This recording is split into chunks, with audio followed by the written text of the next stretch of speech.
Hello everyone, Earl Henderson, Primordial Defense. Thank you for watching. I have another Monday quarterback video for you. I'm going to play the entirety of the video and then I'll go back and talk about things that are going on to better explain what's going on and talk about things that I think that were done right and or done wrong. Without further ado, here we go.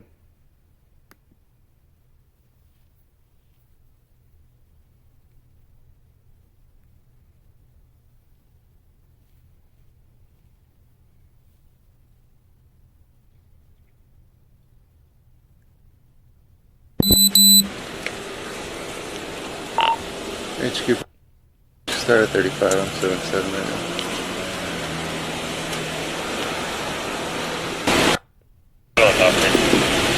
Yes, sir. Hey, how y'all doing? All right, sir? You mind rolling the back window down? I can't see in the back. Oh, hey, how y'all doing? If you all could just do me a favor, make sure your hands, I can see all y'all's hands, okay? How you doing tonight, sir? I'm doing good. Is this your car? This is my godmother's car. Your grandmother's? Godmother. Your godmother. Okay. I got you. Yes, sir.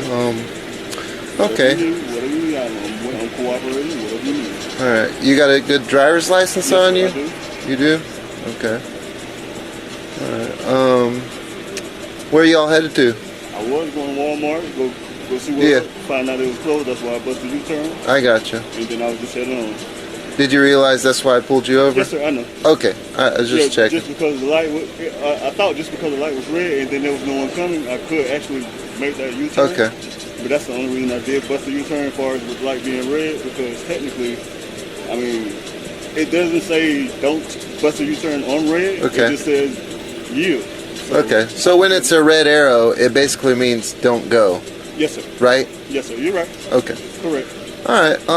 You got your ID on you real quick? Yes, Any firearms in the vehicle, No, anything sir. like that? No. May I turn off the car? Yeah, sure, go ahead.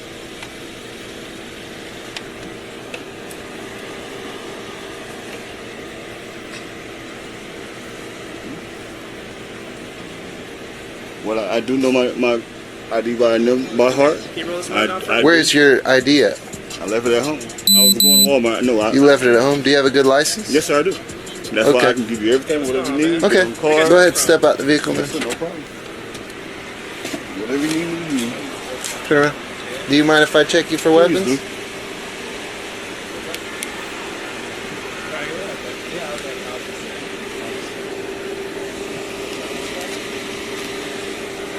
Is that just a little bit of weed in your pocket? No, sir, it's a bag of chips. Bag of Bag of chips? chips. Alright, it's just keys. Yes, sir.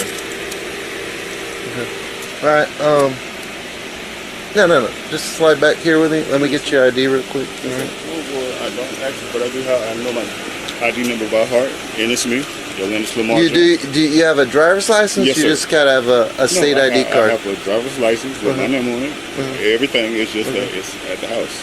I know It's it. at the house. Okay. I know my whole number by heart. Okay. Okay. Cool. Quick question. Do you have a medical marijuana card? Yes, I do. Okay. Where's that at? That's also at the house. Okay. And I do have the code and everything for that. That's why, if possible, as far as getting my phone, because I do have a marijuana You have a card. picture of it? Yes, sir. Okay. Does everyone in there have a medical marijuana card? I'm not sure about that with them, but that's why I was driving. Okay. As far as just in case of having. All right. You have your phone on you that you could show me the medical marijuana? Yeah. Go ahead and grab the phone.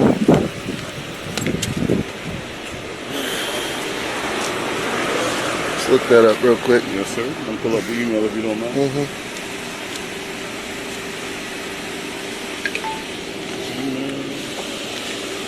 In front of you.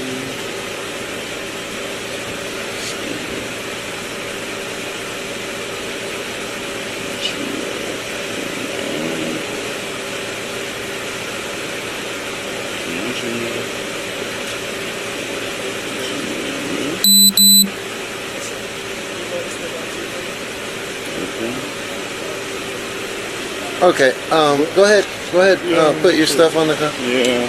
You don't got your ID on you, so you're just gonna hang out in the back of my car, all right? Whatever you need me to Just do. put yourself in there, Yes, sir. on top of the car. Go ahead, slide in.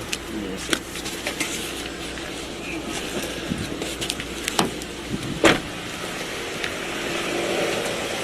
I'm gonna go ahead and take him out. Passenger. Quick question, do you have a medical marijuana card? Sir, I don't answer any questions, sir. Okay, step out of the vehicle for me. I can show you my. I can show Step out of the vehicle for me. Do not reach behind your back. I'm not reaching behind my Step back, out of the sir. vehicle. You reaching for your weapon. Because you reached behind your I'm back trying to when show I you told what you I to am. step out of the car. Step sir. out of the car, do it now. I got. Step out of the car, do it now. I got my. Listen, Step out of the car when I tell you to. I'm fit to, sir. Hey, You're stop gonna do it reaching. now. You know who I am, sir. You know who I am. Stop reaching. Listen, sir. I'm a brother, sir. I can show you my identification, Keep both sir. your hands up, just like I can you're show doing you my now. identification. You understand Keep me? your pull your gun out. I got a weapon on me, sir. I know you got one. Yeah. Hey, stop! Pull your gun out. Hey, Stop! Sir, stop. you put me in handcuffs now, sir. You put me in handcuffs, sir. Sir, you got me right here, sir. Get on the ground.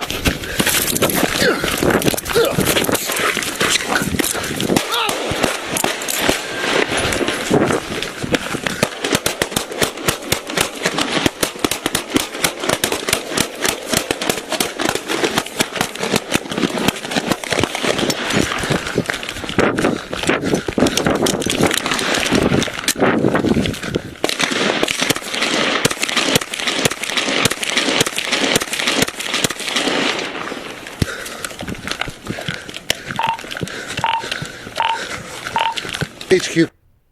Shots fired. We're at Dunlap Turner. We got one running eastbound. Keep it on him. Eastbound on Dunn Avenue. Send rescue 1067. Got one down.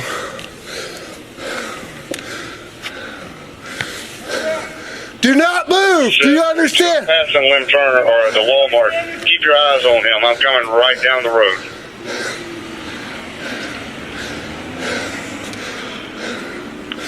Those units, shots fired by the police or shots fired by the...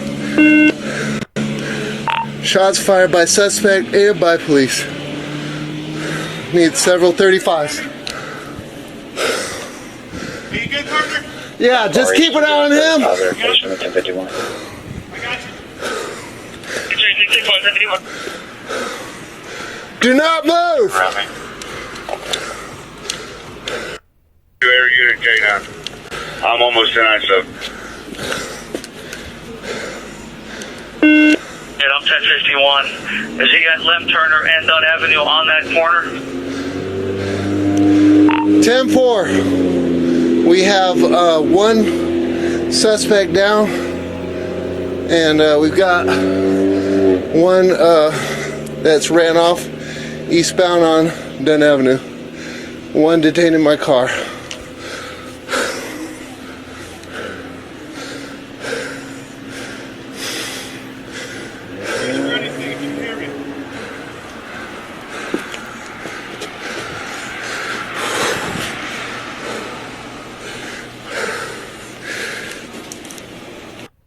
Do you have a description of any suspect that's still outstanding? The only one who ran over here, we had our partner right there at the backside.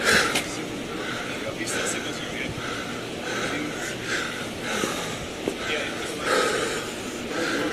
Do not move. You will get shot if you move. Hey, that other one ran that way. That way, yeah.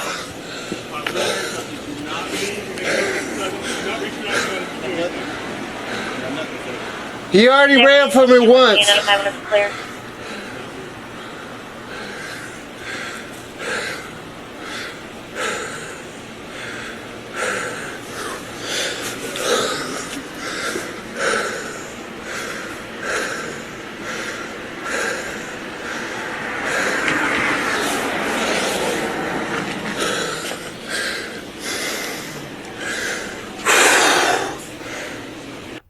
We need rescue 1068. Got one suspect shot. 1051.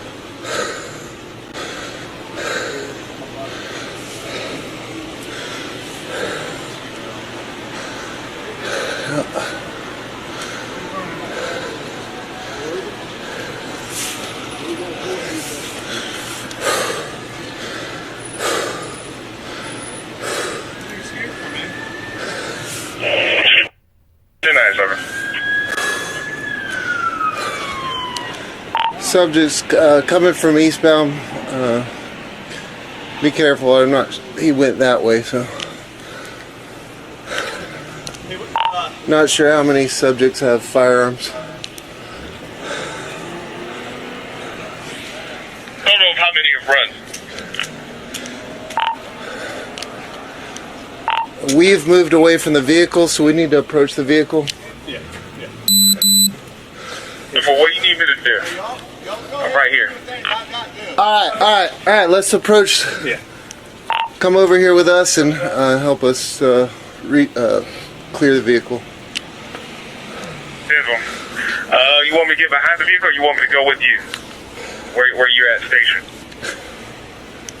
We're right here, right next to the building.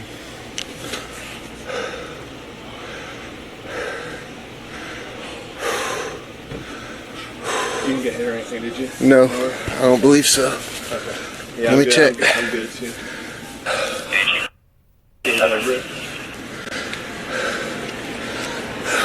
Just don't flag anymore.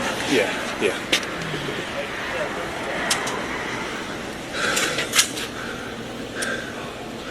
Step out of the way. I don't know if they have fire. You don't see anything over there, do you? Right now? There was how many in the back? There Two? was 3 in the back. Are they still in there? Alpha 260, you're riding out crossfire. Is anyone in the car right now?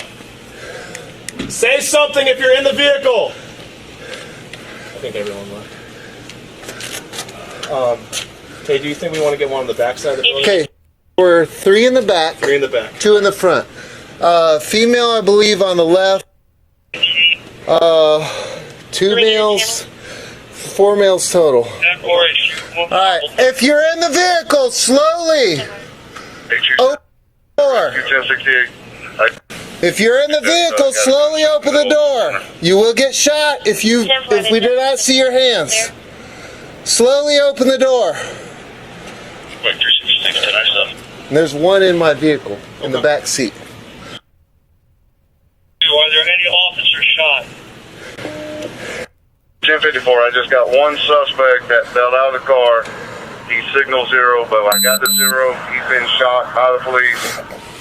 No officers are hit.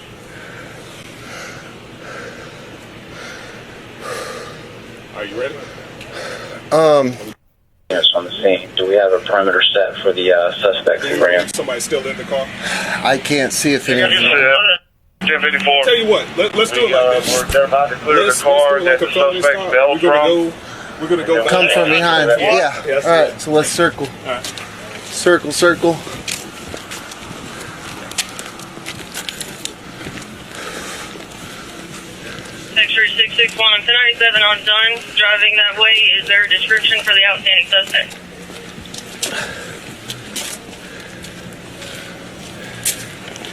It's gonna be 1 Bravo Mike, unknown clothing. 1 Bravo Foxtrot, unknown clothing. Left side, okay? We're clearing the car now. 10 Hey, 22. the guy in the car handcuffed, correct? Yes, the guy in my car is not handcuffed. Not handcuffed. No, but I've already checked him. Rescue to proceed. 742, 10-4. I got The only one on Limb Turner. All right, if you're in the vehicle, open the door. I'm in the middle of Limb Turner. I need Limb Turner blocked off. Open the door.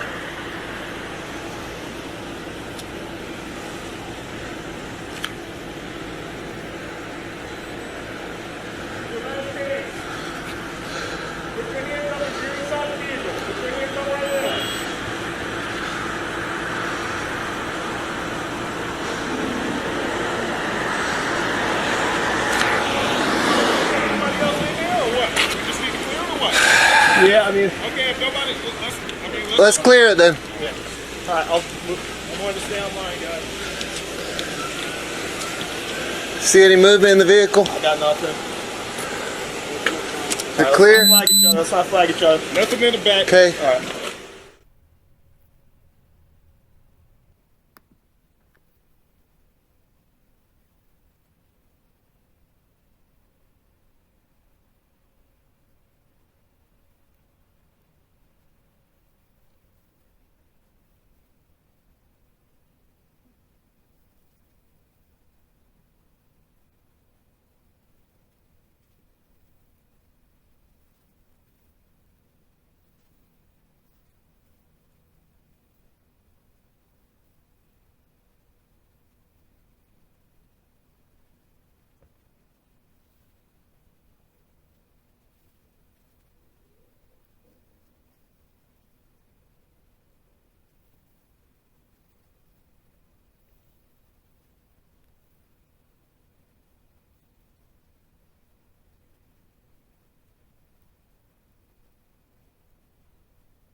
Alright, you got your ID on you real quick?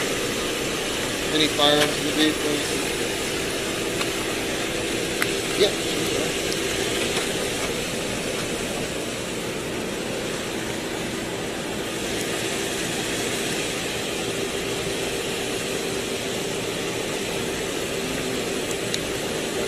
Hey man, can you roll this window down for me? Where's your ID? Do you have a good license? How you doing? Hey, what's going on, man? Where you guys coming from? Just down the road over here. We just Yeah? going out of Walmart. Walmart's closed, so What's that? we were trying to go to Walmart. Trying to go? Okay. Yeah, I was just there. Change the I was just tire. there. Change tire in this car? No, sir. Okay.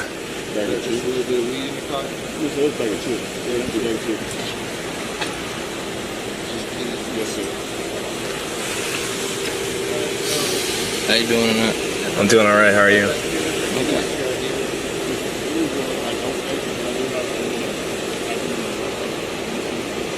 Do you have a driver's license? You just kind of a state ID card?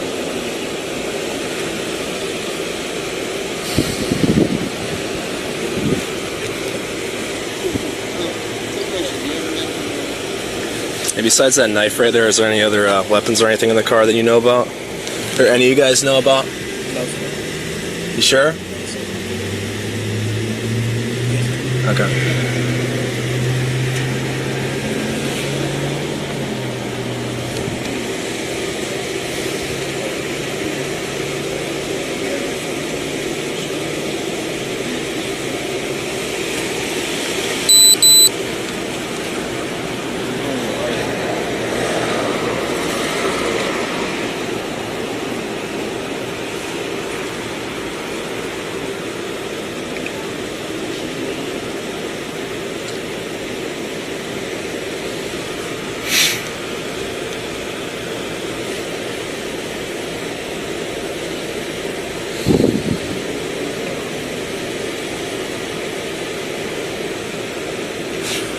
Can you do me a favor? Can you roll this window down too for me? Hey, sir. Can you roll this one down too for me? Sir, I don't talk to the police, sir. I'm a passenger. Okay. Can you just roll the window down for me? You don't need to talk to me. Passenger, sir. No, hey, don't reach in your pockets. All right. I'm a passenger, sir. Okay. I'm just a passenger. If you don't want to talk to me, that's fine. I was just asking if you could roll the window down. Gotta talk to the driver, sir. Okay. I'm a passenger. Yeah, right here. Yeah. Quick question. Do you have a medical marijuana card? Sir, I don't answer any questions, sir. Okay, step out of the vehicle for me. I can show you my. I can show Step you. out of the vehicle for me. Do not reach behind your back. I'm not reaching behind my Step back. out of the sir. vehicle. You reaching for your weapon. Because sir. you reached behind your I'm trying back to when show I you told I you to am. step out of the car. Look, Step sir, out of the car, do it now. I got. Step out of the car, do it now. I got my. Listen, Step out of the car when I tell you to. I'm fit to, sir. Hey, stop reaching. No, I am, sir. Stop reaching. No, I am. Stop reaching. I'm a brother, sir. I can show you my identification. Keep both your hands up, just like you're doing now. Hey, You understand me? pull your gun out. I got a weapon on me, sir. I know.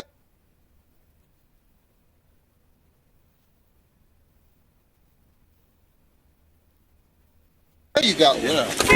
Hey, stop! Pull your gun out. Hey, Stop!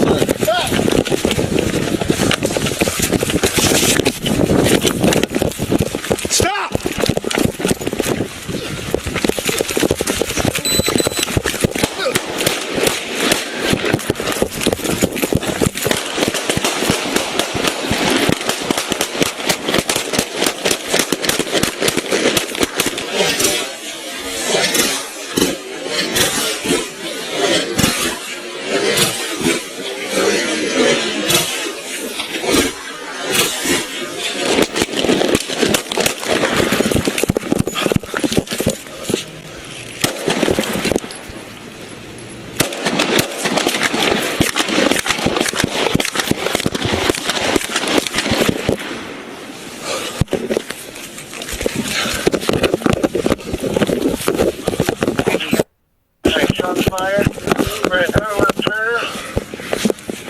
We got one running eastbound.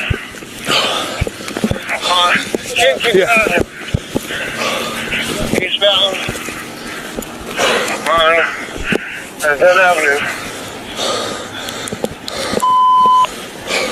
1067. Got one down. Turn around. Go. I'm passing Lim Turner. Do not move. You understand me? Keep your eyes on him. I'm coming right down the road.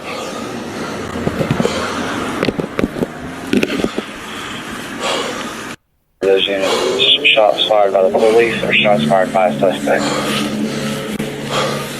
Shots fired by suspect and by police. Do not move. You understand me? Hey, you good, partner? 4H to get us 35. You got you. 51. I got you.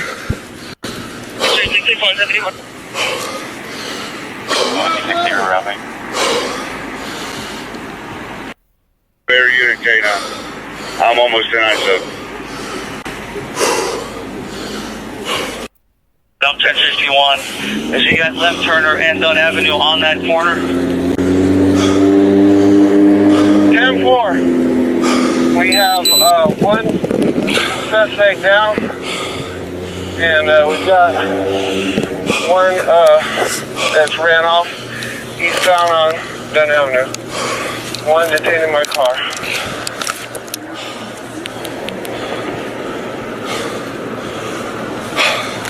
Do not reach for anything if you can hear me.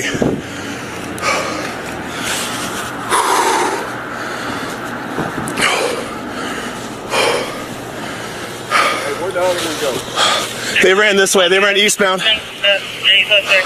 This is the only one who ran over here. We had our cars are right there where the traffic stop's at. Is he signal 0? Yep. He's still signal 0. Yep. Is he? Yeah, he's laying on it right now. Don't fucking move your hand. Do not move. Stand me. You will get shot if you move. Okay. I'm gonna handcuff him up. Okay. Hey, that other one ran that way. All right, we're gonna handcuff you. Do not move or make any sudden statements. Do not reach for that gun if you do anything.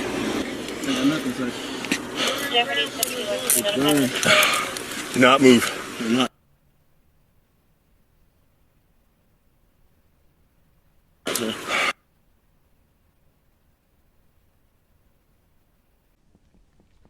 Okay, let's get into it.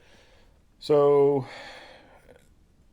this officer ends up making a traffic stop on this vehicle for a simple traffic violation. The traffic violation, to my understanding, is the driver was in a turning lane and the red light had an arrow in it, obviously indicating no turn on red, and he went ahead and made a turn anyway and made a U-turn. So the officer made a traffic stop based off that. Not an end of the world kind of thing, right? But still, it's a traffic violation that the police can enforce. And believe it or not, a lot of small, what people would call petty shit ends up leading to big things.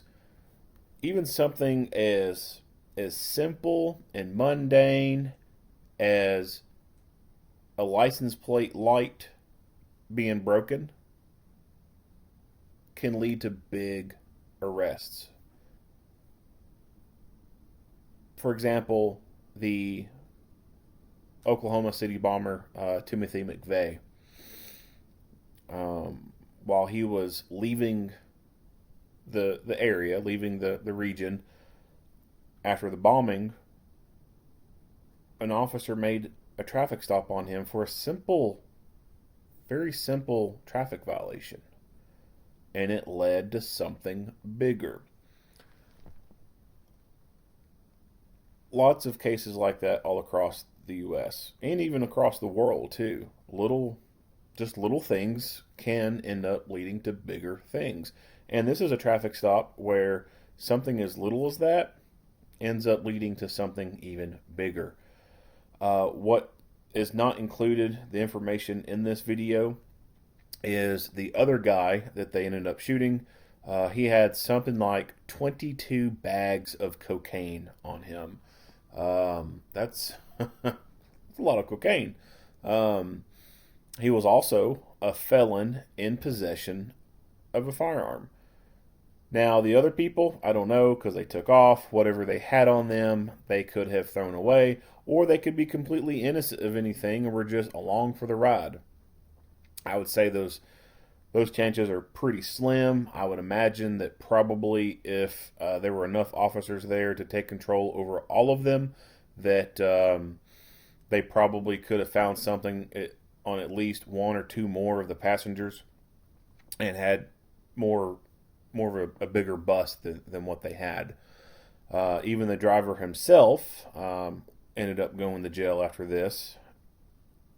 And the driver himself has a criminal background. So some people would complain about police making a stop on a U-turn thing.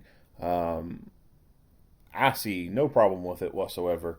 Because they are enforcing the little stuff. And when you enforce little stuff and it sometimes leads to big stuff, even if it doesn't, it still keeps people's mindset of, oh, the police are going to hold accountable on these little things. And that makes for safer roads. When you think about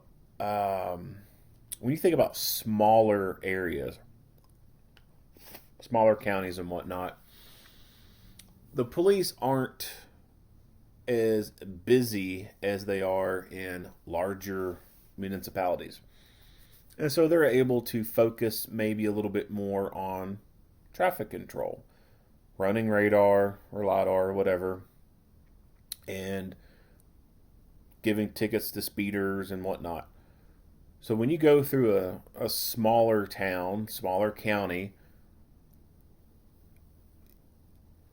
it's well known that you don't speed through certain areas, if not most areas, because the police are more likely to catch you. So the roads can be safer in a small town. You go to a bigger town that does not have a dedicated traffic unit, the traffic sucks. I mean, it's freaking horrible. I'll use my town for example. Bowling Green, Kentucky. Drivers suck ass in this town. And the reason why they suck ass is because our local police are so understaffed and so busy on calls. They don't have time to go out and do traffic. They don't have time to sit on the side of the road running LiDAR, catching speeders. And as a result, traffic's horrible. I mean, it is just downright fucking horrible. But if you go into another area where there are dedicated traffic units, and they're heavy on stopping people, giving tickets, then you can see a change in traffic behavior. People slow down a little bit more. They don't drive as stupid or act as dumb.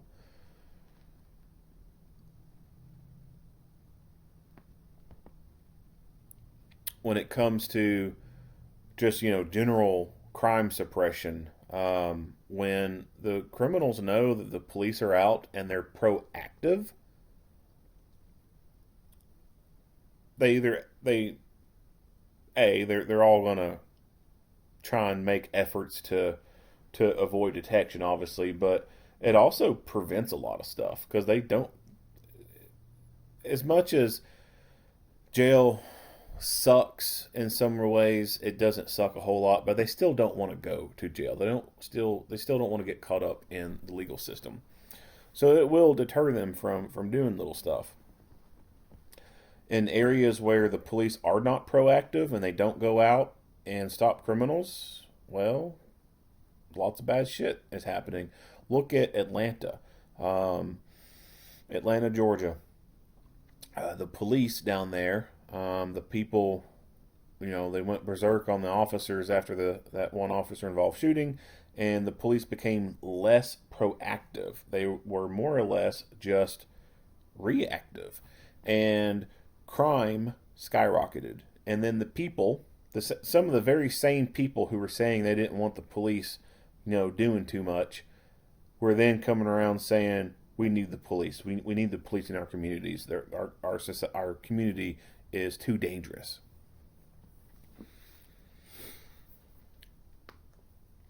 So I support the police doing traffic stops on little petty things. It keeps people in check. It makes the roads a lot more safe. If people have a legitimate fear of, well, if I drive too fast, I'm going to get pulled over, then guess what? They're not going to fucking speed. Now, obviously, there's going to be still some people who are not going to give a damn and they're still going to speed. But for a lot of people, if there is that little fear that, oh, I could get caught, they'll slow down. Unfortunately, and I can't remember where it was. There was some place where they were going to basically not allow the police to make traffic stops for minor offenses, and I cannot remember the place.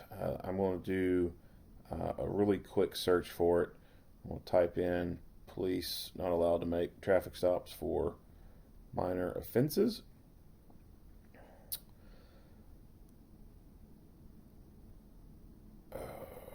So this is an article from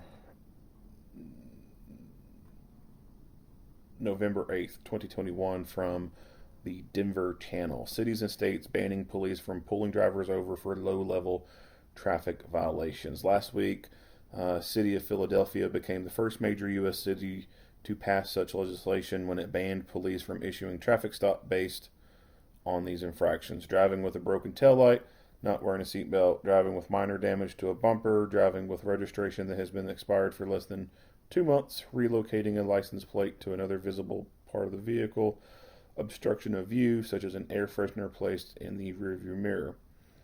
So, there are some places that are trying to castrate their police, and those areas also have horrible crime statistics. Philadelphia, it's sad. It really is sad that Philadelphia, such a historical location in the history of America, has become a crime-ridden fucking piece of shit place. It's sad. It really is. It is sad to think that a place where our forefathers were at and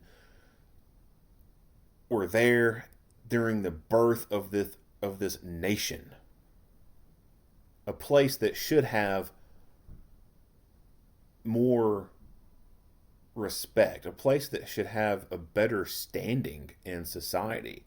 I mean, this was where our forefathers were. This is, I mean, hell, the Declaration of Independence.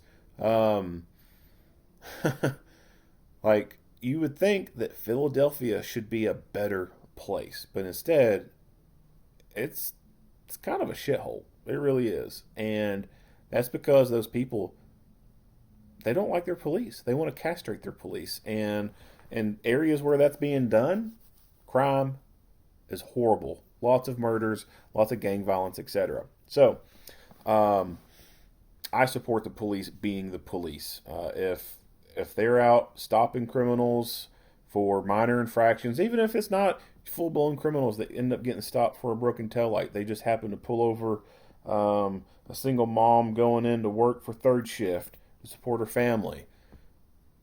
Okay, yeah, minor inconvenience for her for being stopped for a broken taillight.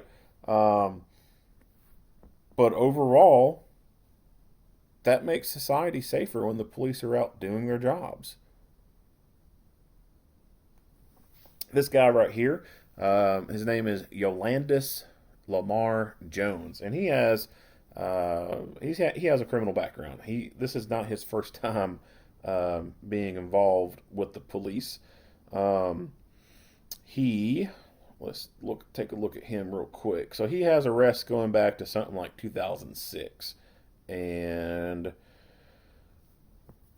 He's got stuff like fraudulent refund, systematic course of conduct, use false name. I don't know exactly what that is. That's from Duval County, Florida.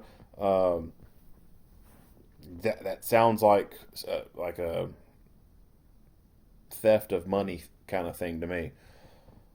He has carrying concealed firearm, battery, domestic violence, non-moving traffic violation, driving while license suspended, first offense. Go figure. Person in actual or constructive possession of 20 grams or less cannabis, drug paraphernalia, user possession with intent to use, driving while suspended or revoked, second conviction, knowingly operating a vehicle with a suspended, canceled, or revoked license, violation of a probation or community control.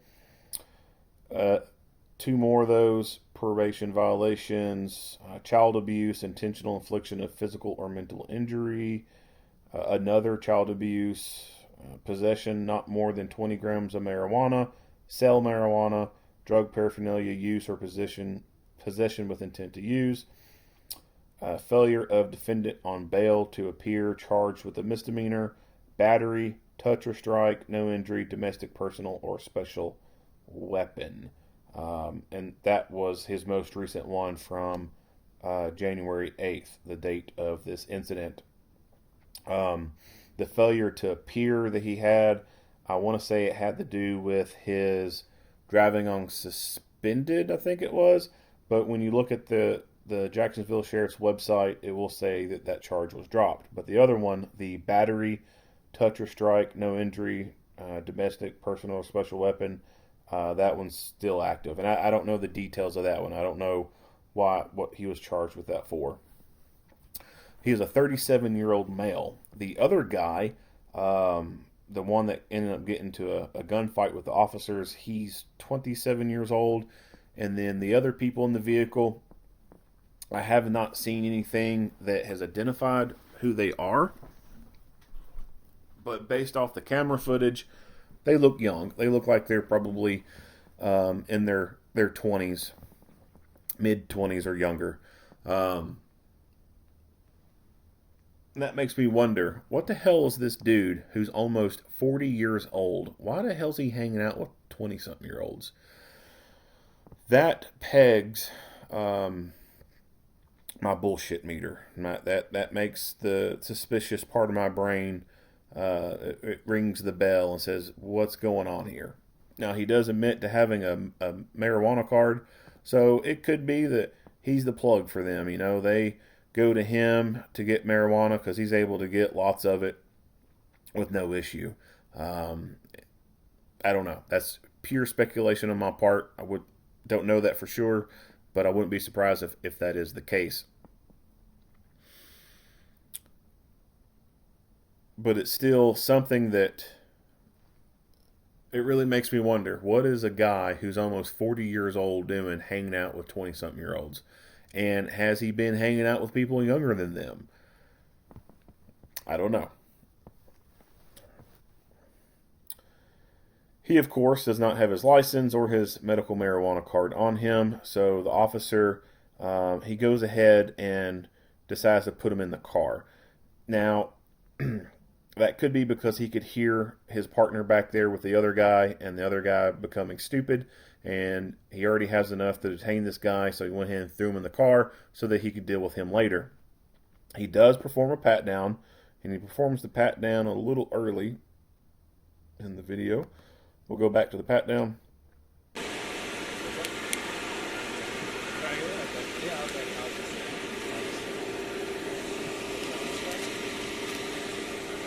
Is that just a little bit of weed in your pocket? No, sir, it's a bag of chips. Bag of chips? Bag of chips. Okay.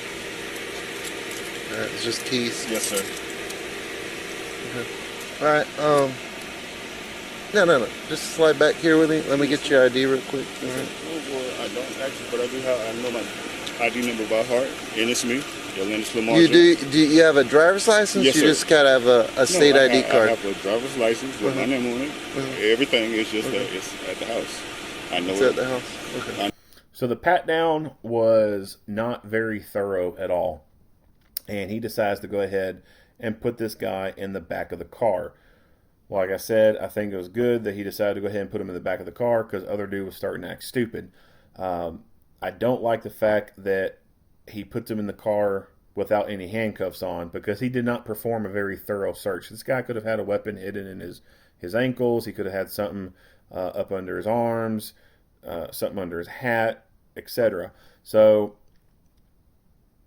and I didn't see him go do a pat down with the back of his hand going in between his legs to his crotch area.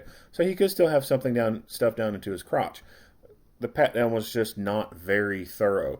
And putting him in the back of this car without handcuffs on is a safety and security issue. If this guy did have a gun on him, he could have easily gotten it out and wait for the officer to come back to open the door and then just start shooting. If he had other evidence, other drugs or something like that on him, he could try to go ahead and swallow that stuff to hide the evidence. If he had some other hard drugs wrapped up in, wrapping that he could think that he could swallow and then just poop it out later, well, if that stuff were to burst in his stomach, then that would have been an in-custody death in the back of his car, and then that would open up a whole big old can of worms there. So I think that this guy definitely should have been cuffed prior to putting him in the vehicle for safety and security reasons. I liked how he told him to put his cell phone on top of the car and not take that cell phone with him into the vehicle. I like that. That prevents this guy from deleting any evidence off the phone. Let's say, for example, hypothetically, he has text messages or something like that between him and the other people in the vehicle talking about, a drug deal and prices and whatnot. Or since he's an almost 40-year-old dude hanging out with really young people, if he had evidence of him hanging out with doing stuff with someone under the age of 18, well, then that would be evidence that they would have to be able to pursue something else with this guy. It also would prevent him from calling other people and showing up here, which that's happened before. People being detained by the police, still having access to their phone, calling people, and then more people showing up there at the scene and just creating a problem and causing a safety and security issue. But he goes ahead and secures him in the vehicle and then goes on over here to little fuckstick, causing a problem. Marijuana card? Sir, I don't answer any questions, sir. Okay, step out of the vehicle for me. I can show you Step out of the vehicle for me. Do not reach behind your back. I'm not reaching behind my back. Step out of the vehicle. You reaching for your weapon. Because you reached behind your back when I told you to step out of the car. Step out of the car, do it now. Step out of the car, do it now. I got my... Listen, step out of the car when I tell you to. I'm finna, sir. Hey, you're going to do it now. You know who I am, sir. You know who I am. Stop. I tell you to. I'm finna, sir. Hey, you're going to do it now. You know who I am, sir. Out of the car when I tell you to. I'm finna, sir. Hey, you're going to do it now. You know who I am, sir. You know who I am. Stop reaching. Listen, sir. I'm a brother, sir. So you can see. I can show you my identification, sir. I can show you my identification. The officer notices it and touches it. Keep both your hands up, just like you're doing now. Hey, do you understand me? Pull your gun out. I got a weapon on me, sir. I know you got one. Yeah. Then he decides to go ahead and cuff him. He tries to tell his partner to get his gun out, but then he proceeds to go ahead and try and cuff him. There is a lot going on here. So as he's doing this, you can hear his partner in the background telling someone else, stop reaching, and I'll back that up again so you can hear and see that. Stop reaching. Listen, sir. Hey, you're stop going to do it reaching. now. You know who I am, sir. You know who I am. Stop reaching. Listen. So already the people in the back of the car are starting to act finicky as well. They all know it's done with. They're going to be pulled out and detained and arrested. This guy's got there's 22 bags of cocaine in this incident, and there's something else I can't remember what it was. They know it's up. They're going to jail. So they start acting stupid. Sir, I'm a brother, sir. I can show you my identification, Keep both sir. your hands up, just like I can you're show doing you my now. identification. Do you understand me? Pull your gun out. I got a weapon on me, sir. I know you got one. Yeah. Hey! All right. So this right here, let me back it up some more. Understand me? Pull your gun out. I got a weapon on me, sir. I know you got one. Yeah. So he reaches forward touches the gun and then lets go of it to go grab his cuffs and try and cuff this guy. I think there could have been something done a little bit differently. Which again, it's so hard to what if things, and it may not have worked in this scenario because the other person took off running. But if I had encountered something like this, the minute I noticed that gun, I would have tried to gain control over it. I wouldn't just touch it and let go of it and then try to do cuffing. It's too easy at this point for this guy to very quickly rip his arm away and grab that gun and start getting into a gunfight with him, which he ends up doing, not right here, but a little bit later. Thinking of it, I would have had my hand on that gun, maintaining positive control over it, and then using my left arm while still in this same position, I would have taken my left arm and gone around his arm right here and pushed it in through the elbow area so that my arm would be to the front of his arm and his elbow would be basically touching me, and have my arm go all the way through and reach over and grab this wrist. So basically almost like a rear arm hook in a way. Do a kind of a single arm hook and then reach down with that one hand and grab that wrist or hand and take control of it, while using my right hand to reach down, grab that gun, and take positive control of it. And at that point, I could pull that gun out with my hand, hand it over to the partner, and have him secure the gun while still maintaining control of this guy. Or the possibility exists of even do a double rear arm hook on him to immobilize him a little bit more and somewhat pin him against the vehicle, which trying to pin him up against the vehicle could be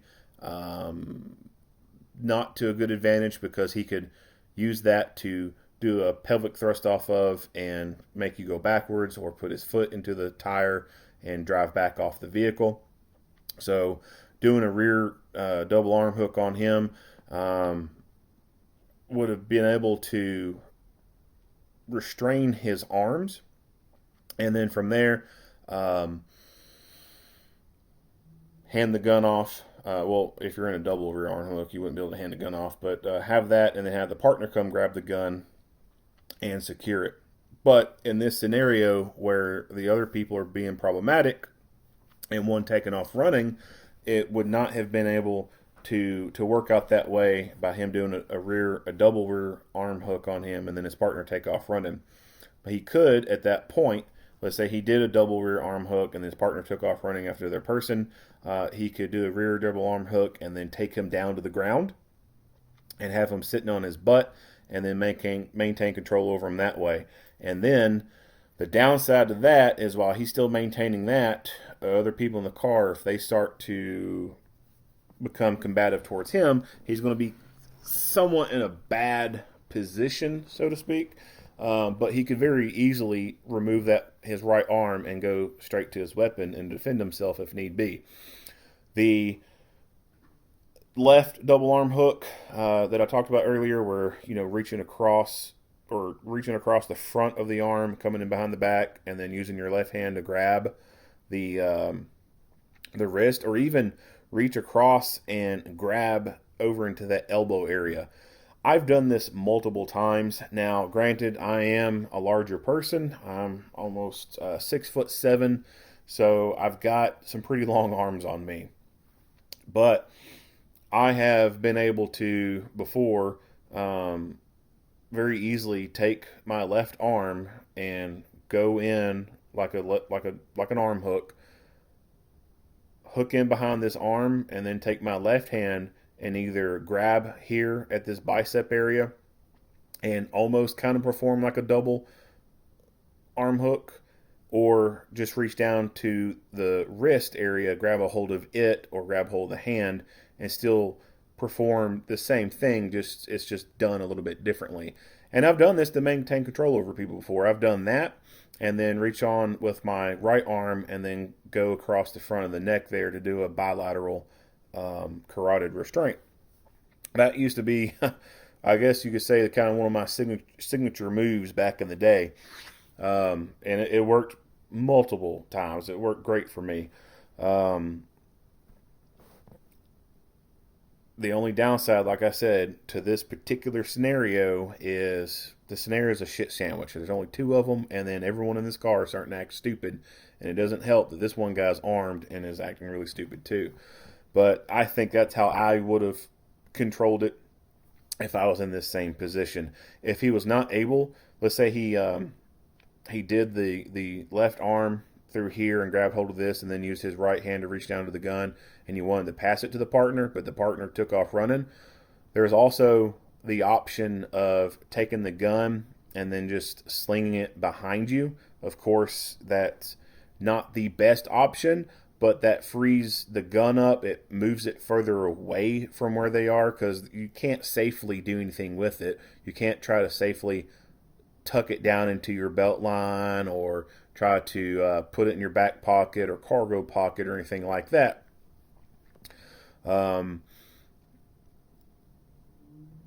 the option of taking it and kind of throwing it behind you, get it further away from you, and then trying to either cuff or maintain that position of control over him until someone else gets there could be that option. He goes to handcuff the guy, and the handcuffs aren't going on, and I suspect that he's having difficulty cuffing him due to his long sleeves, and the long sleeves covering up his wrist area. That happens a lot when you're trying to cuff very quickly on someone, and they're somewhat resistant. If those sleeves are all the way down and covering the wrists, the material can get caught in the cuffs, and you won't be able to close them all the way. I think that's what's happening here. He's not able to get a really good quick cuffing on, and it's kind of delaying him. If this guy had short sleeves on, I suspect that this officer may have been able to get the cuffs on a lot quicker. And I think that because there was a slight delay in him being able to get the cuffs on quickly, and this guy was kind of gauging what was going on and could feel that there wasn't a whole lot of positive control going on, I think he made a judgment call and said, hey, I think I can make it, and then decided to try and escape at this point, which he did make a successful escape. Hey, stop! Where you got up? Hey! Stop! Sir, Stop! you put me in handcuffs now, sir. You put me in handcuffs, sir.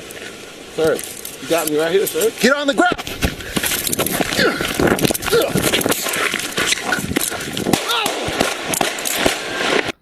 You hear the handcuffs drop the ground.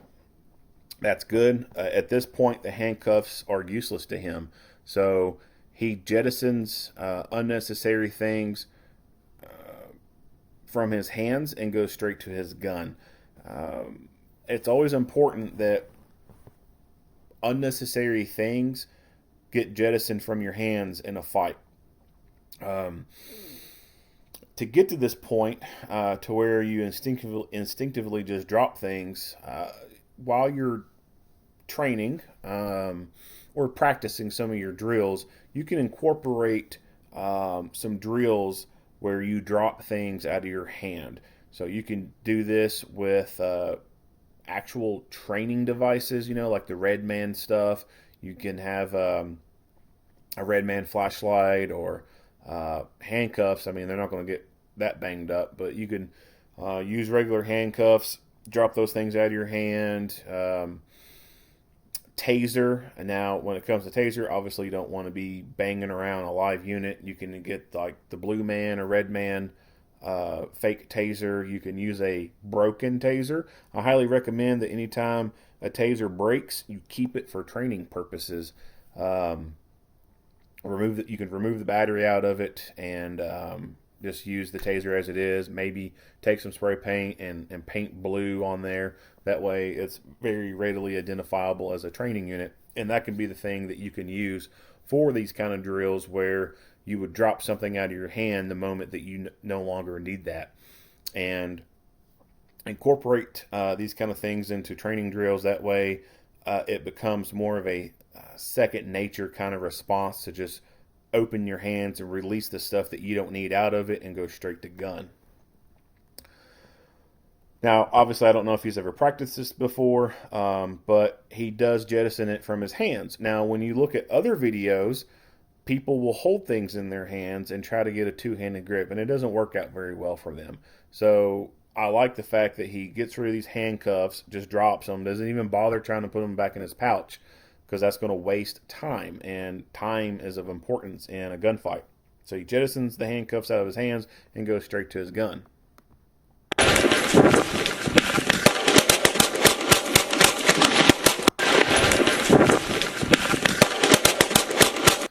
Gunfight. This guy's out in the middle of the street. We have a bush in the way, kind of somewhat obstructing the view here. The officer goes down into a kneeling position and engages in this gunfight with this guy.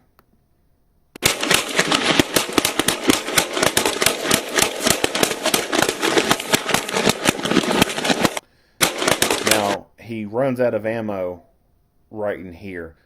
Pay attention to the left wall right here. Watch his shadow on the wall. So that right there, you can see him tilting his gun.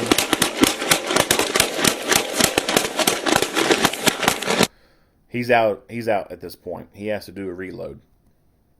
So instead of him just standing here doing a reload or trying to go for cover, there is no cover. He could have retreated and gone backwards, maybe around that corner. But instead, he decides to start moving. And I have no problem with this, because this is something that I teach. You move, get off the X while you're reloading. You don't just stand there performing a reload. If you do that on the range, you need to stop doing that, because that's a training scar. When you go to perform reloads on your range, you need to be moving your feet. Even if it's just shuffling to left and right, you need to be moving. Ideally, the idea is to move towards cover. Unfortunately, there is no cover around here. These bushes ain't going to stop shit. So he decides to just aggressively move off the X while reloading and runs over towards this away.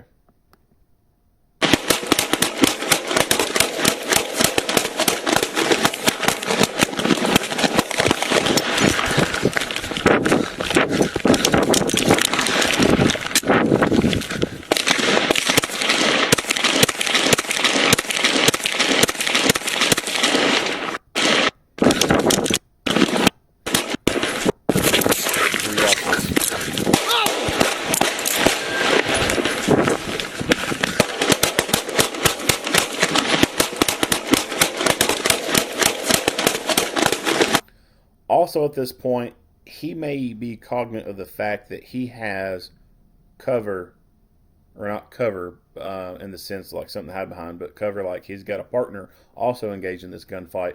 He has someone providing covering fire for him. Excuse me. He has someone off to the side here also in the gunfight providing covering fire, and so he's able to move.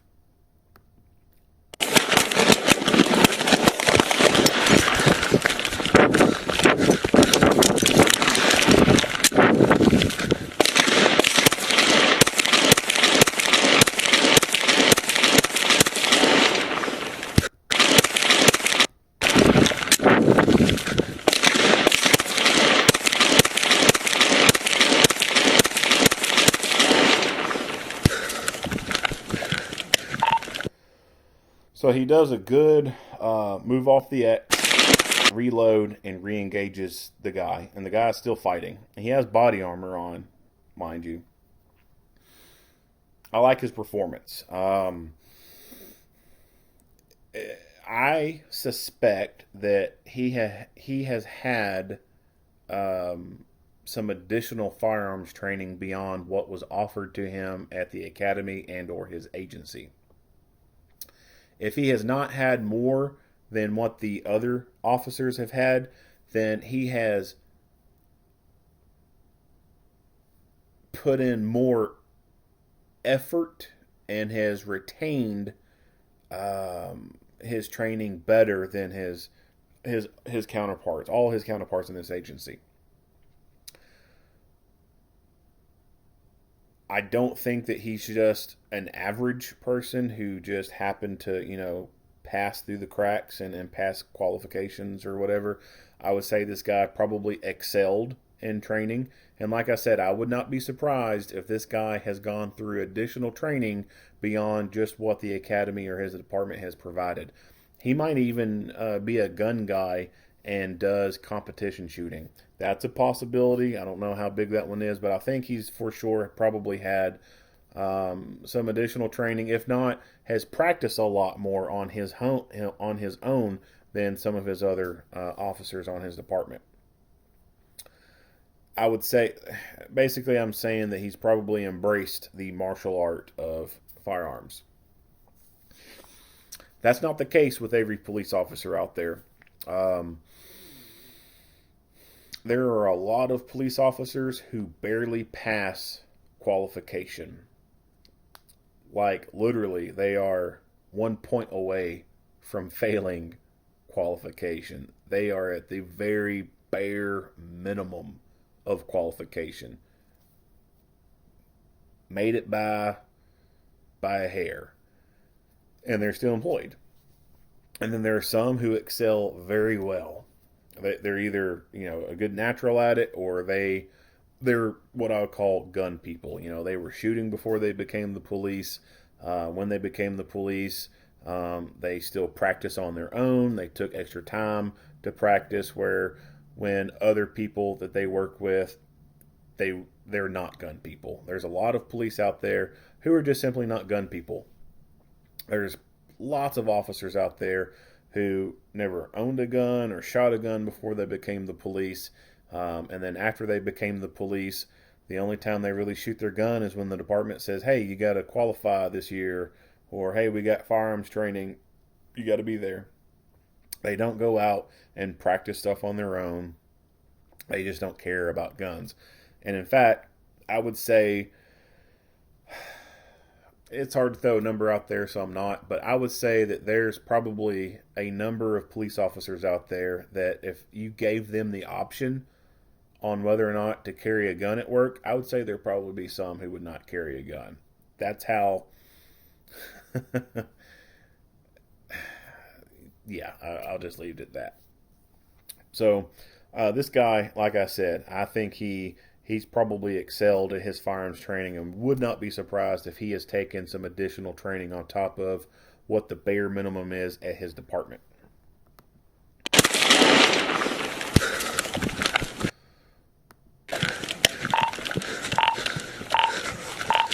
HQ. Shots fired. We're at Dunham Turner. We got one running eastbound. Keep it on him. Eastbound. Now, he asked the other officer to keep an eye on the suspect. That right there is probably my only real negative thing to say so far about this encounter, is they both kind of ignored the guy after he went down.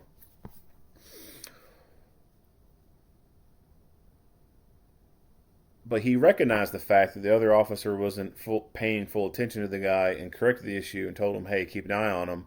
And he proceeded to go over here to this corner to take up security at this corner, because they still had more unknowns over here at this car. For all he knows, one of them could be getting into the trunk of this car and getting an AK out, getting the Draco, getting the chopper out, right?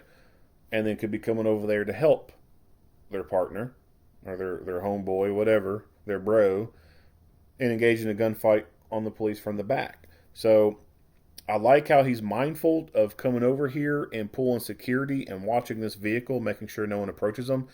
But at the same time, I don't like the fact that they both kind of just forgot about the dude that they shot it out with in the middle of the road.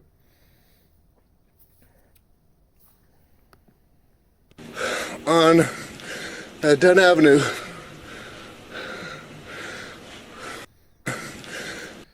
So Dunn Avenue. His gun. Down. Keep it on him. Pay attention to his gun. We already know that he has a red dot sight on top of it. But look at the front sight as he gets closer. Just pay attention to the front sight and take a look at it. Eastbound on Dunn Avenue. On Dunn Avenue. That's obviously not a factory sight that comes with that gun. It appears to be eastbound. It appears to be a sight that sits a little bit higher, and I would suspect that he's obviously got that on there to accommodate the fact that he has a red dot on top, and he needs to be able to co-witness irons through the red dot sight. If he had just standard factory sights on there, he wouldn't be able to use the irons due to the red dot being on there. And the material of the sight, when you see it hit the light right here, it almost looks like he has a fiber optic front sight on there. Now, I don't know if this is a department issued gun or not, or if this is department issued gear on a department issued gun. This could be a department issued gun with this stuff on there, or this could be a department issued gun and they've allowed him to put this extra stuff on there, or this could be a personal gun and personal stuff on there. Not really sure. I don't know much about the Jacksonville police, but those possibilities exist. Each agency is different. Some agencies will allow officers to use their own stuff. Some agencies are actually so damn poor they can't even afford the guns, and lots of officers have to provide their own gun, and hell, there's some places the officers have to buy their own damn badge. Lots of police agencies across this nation are pretty damn dirt poor. You would be amazed about how many agencies there are out there that can't afford simple shit. Can't even afford bullet-resistant vests. I know a buddy of mine. He got hired at a small town agency, and they were not able to provide a whole lot at all. And a mutual friend of ours, who owns a security company, had to lend him a vest so that he could use it while on patrol, working as the police. So you would be surprised. Now, so some agencies, the people have to bring their own gun to work. Some agencies, they may issue a gun, but also have policies in place that allow individual officers to choose their own individual gun if they want to and bring it to work. Some agencies may allow officers to do modifications to department-issued guns. Some may not at all. Some agencies may say, this is the only gun we offer, and this is the only damn thing you're going to use. You can't use anything else. But I don't know what their policies are on this. There are agencies that are issuing guns with red dots on them. LAPD has, as of last year, made a large order from FN, and the pistols that they've ordered, I forget how many they ordered, but they're coming with red dots on them. And so these are coming in brand new with red dots, and they're going to be issued out to officers who are trained on red dots. Other agencies are allowing officers to put red dots on the pistols. But this configuration, this setup, that's more signs to me that says this guy probably takes the firearms training and stuff a little bit more serious than everyone else, or the majority of his co-workers. But he takes up security on this corner and watches this vehicle to make sure no one else comes after them. Dunn Avenue. Move! Do you understand? Another thing that I've noticed about this is he has a mag well on here, mag funnel. Or the wall. Shots fired by Shots fired by suspect and by Those units. Shots fired by the police or shots fired by shots fired by suspect and by police. So when it comes to radio traffic on a critical incident like this, there is some stuff that is more important than other stuff. I understand people want a better understanding of what's going on, more information, but you got to weigh that stuff. Is this critical information, or is this just, fluff information? Radio traffic needs to be held to a bare minimum in cases like this, because it is an active, dynamic, deadly scene, and you just don't need people blabbering on the channel, causing confusion to a scene that already has a lot of chaos involved in it. So the question of whether or not this was a suspect shooting or police shooting, like, I don't think that's very relevant at the moment. They've put it out, shots fired. I think that is enough information for everyone else to go on at this point and get there fast as they can. Like, who, at this point, it don't matter to me. That's just my opinion on it. Like, it doesn't matter specifically who's fired shots. For these guys on the scene right now, everyone else, all they need to know is these officers are on the scene, shots been fired, get there right now. That's all they need to know. Shots have been fired, get here now. Need several 35s.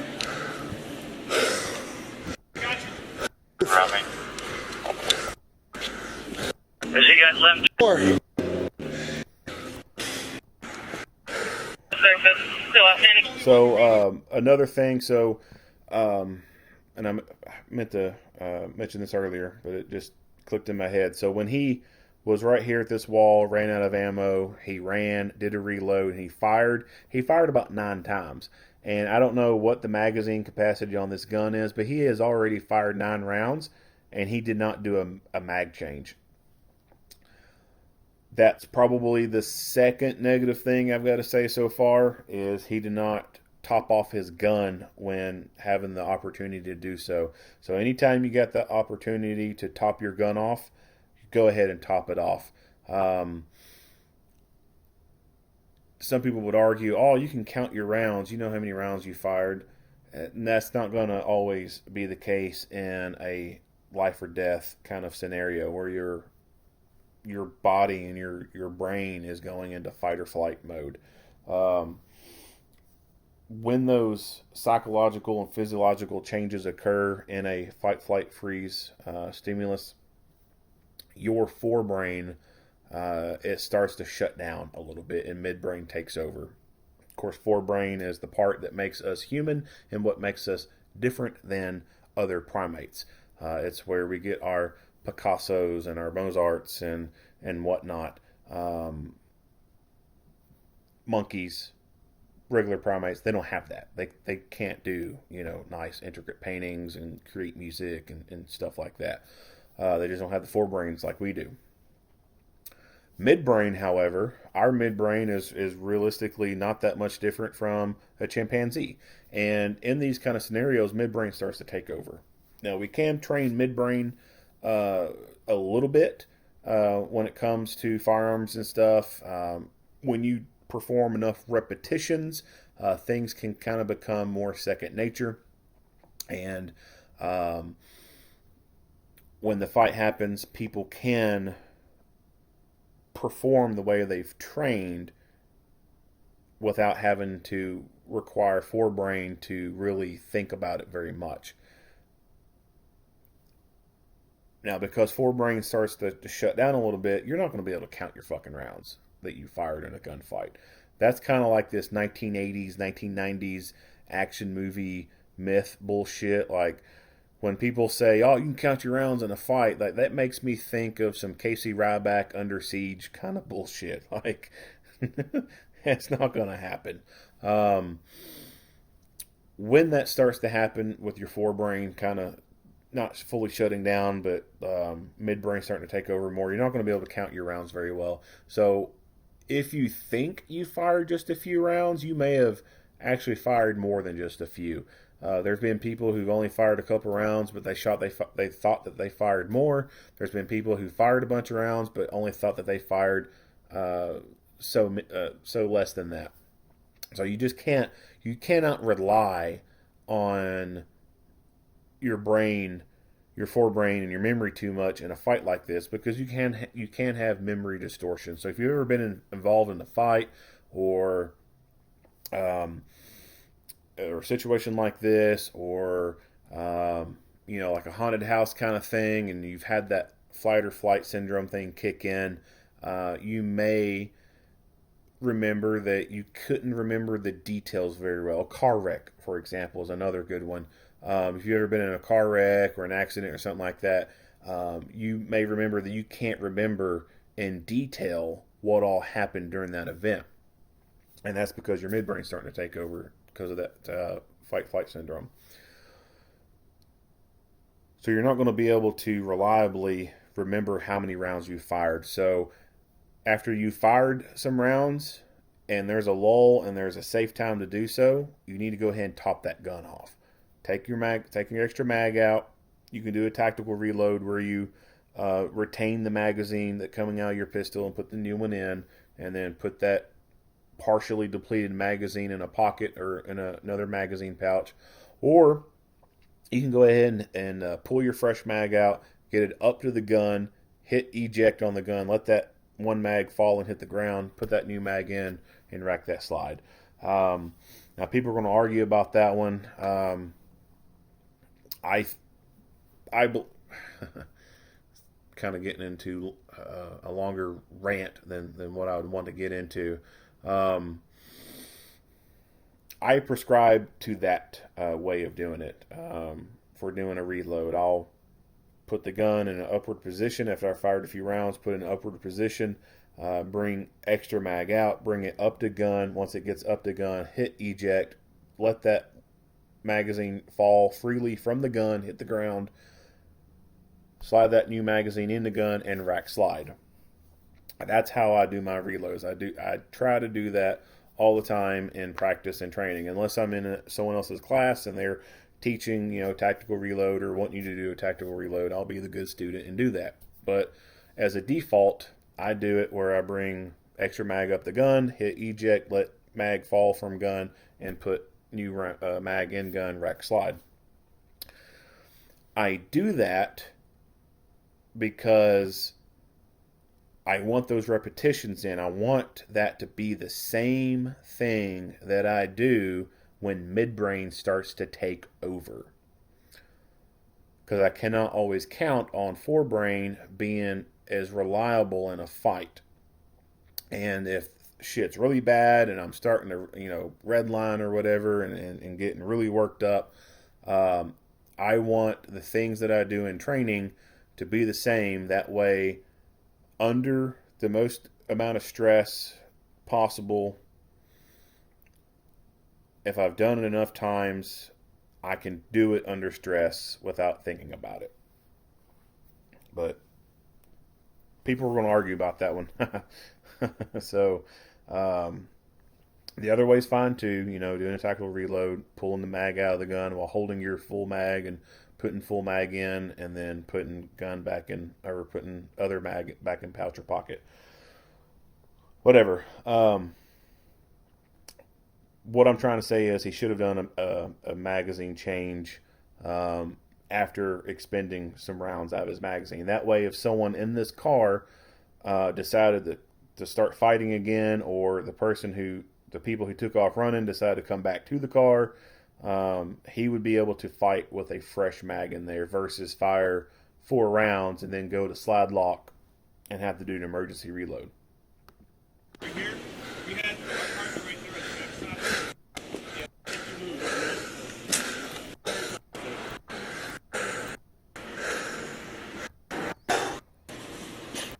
So they're getting the guy cuffed up in the street. He's still maintaining security. They communicate back and forth about what they're wanting to do. Not sure how many subjects have. Okay, do you think we want? Or they're about to clear the car.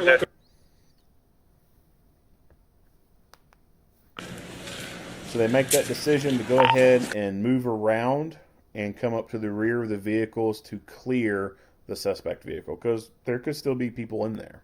Going to be 1 Bravo Mike, unknown clothing, 1 Bravo Foxtrot, unknown clothing.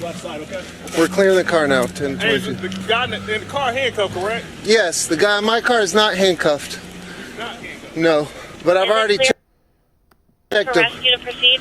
He may have checked him a little bit, but he did not check him thoroughly. If this guy had a gun, he could have very easily, once these officers got up here to the side door, to start shooting through the the window at him and hit him. That's why I said earlier I think it would have been better if he went ahead and cuffed this guy and put him in the car. 4210-4. I got The only one on Lynn Turner. All right, if you're in the vehicle, open the door. Let's see it. So that's pretty much it from the first officer's body cam. We'll take a look at the second officer's body cam.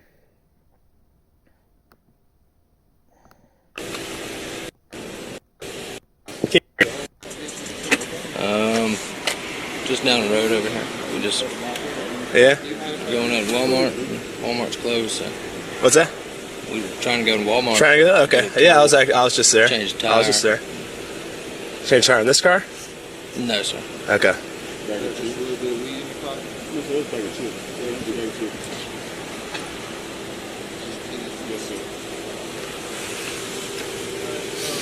How you doing tonight? I'm doing all right. How are you?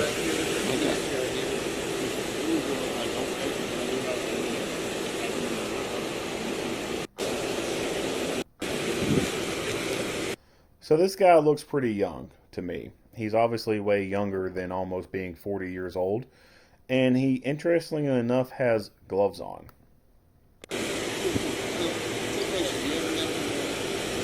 Hey, besides that knife right there, is there any other weapons or anything in the car that you know about? Or any of you guys know about? You sure? Okay.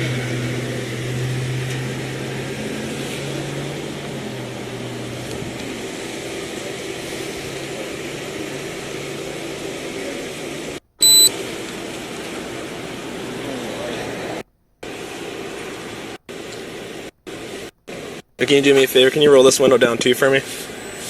Hey, sir. Can you roll this one down too for me? Sir, I don't talk to the police, sir. I'm a passenger. Only fucksticks say that kind of shit. Like, people who are up to no good say that stuff.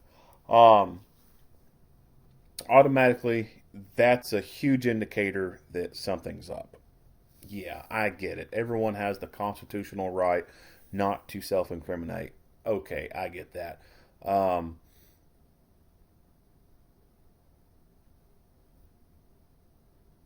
cannot recall. I can't recall anyone saying this kind of shit and they actually being legit. Like, there's no problem with them. That's why I said people who say that shit they're dumbasses. Like, they are like fuckstick criminals. And so this is a huge, clear indication that there's something up with this guy. He's got something that he does not want the police to know. And lo and behold, it ends up being a gun that he's not supposed to be in possession of, and 22 bags of cocaine. Okay. Can you just roll the window down for me? You don't need to talk to me. No, hey, don't reach in your pockets. All right. I'm a passenger, sir. Okay. I'm just a passenger. If you don't want to talk to me, that's fine. I was just asking if you could roll the window down. Gotta talk to the driver, sir. Okay. So at this point, if he's not wanting to roll that window down, I would not have any problem with him just going ahead and opening that car door on him. Now, that may not be, while he's still got this guy out, that may not be the best tactic to use, because now you got this guy who could get a little froggy, and now this guy who get a little bit froggy, and there's only two of you here. So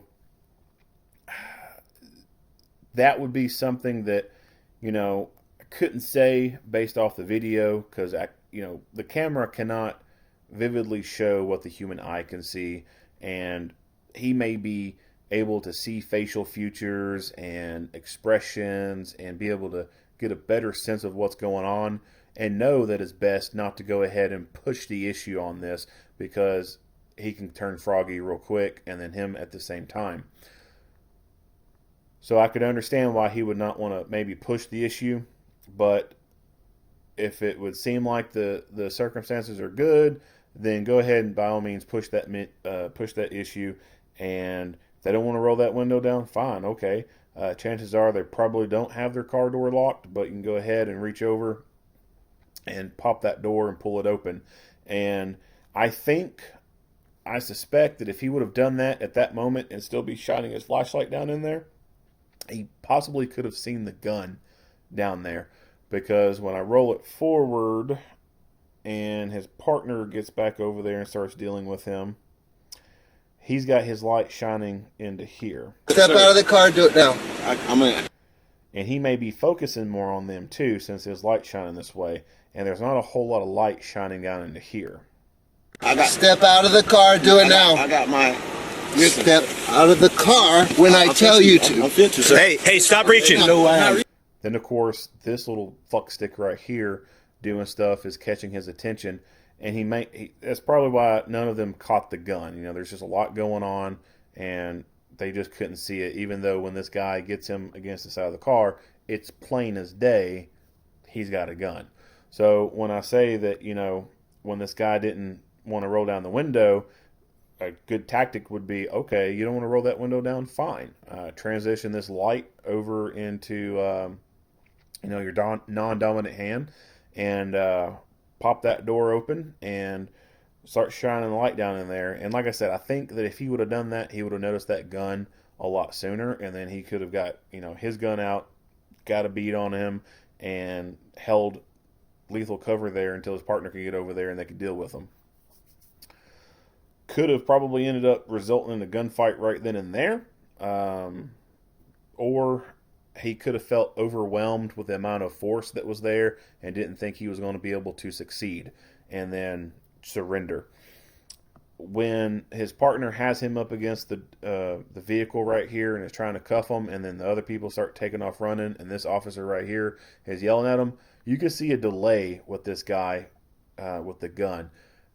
And like I said, I think when the other officer was trying to cuff him and was having trouble getting the cuffs on, this guy was making calculations in his head.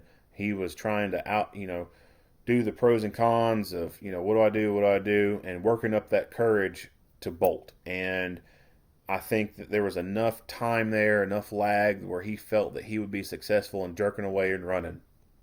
I think that if the officer would have opened this door right here, shined light down on it, noticed it, pulled gun and pointed at him, and his partner got over there, and they started dealing with him right there, this guy would have been trapped inside the vehicle, and I suspect that he would probably feel overwhelmed and not have a very confident feeling that he was going to win the fight and would surrender. But could be wrong, and he could have went full gangster and decided to reach down for the gun right there in the seat. But at that point, they both would have been within close proximity, both have guns out, and would have been able to stop the threat a lot faster. I still think these people in the back probably would have ran, but hey, it happens. People run. Question. Step out of the car, do it now. I got my. Step out of the car when I tell you to. I'm fit to, sir. Hey, stop reaching. Step out of the car when I tell you to. I'm fit to, sir. Hey, stop reaching. Stop reaching. Stop reaching. I'm a brother, sir. I can show you. So you can see him looking around in there. Let me back that up real quick. Watch his eyes. Stop reaching. I'm a brother, sir. I can show you. So he's trying to get a better idea of how he's going to get the hell out of here. He's target glancing. He is showing pre-assault indicators or pre-flight indicators. I can show you my identification. Keep both your hands up, just like you're doing now. Hey, you understand me? Pull your gun up. I got a weapon on me, sir. I know. Now, the minute he starts to avert his gaze off these two, that's when they start to make their move.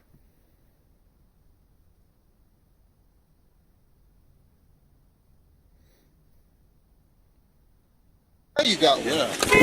Hey, stop! Pull your gun up. Hey. There you go. Yeah. Hey, stop!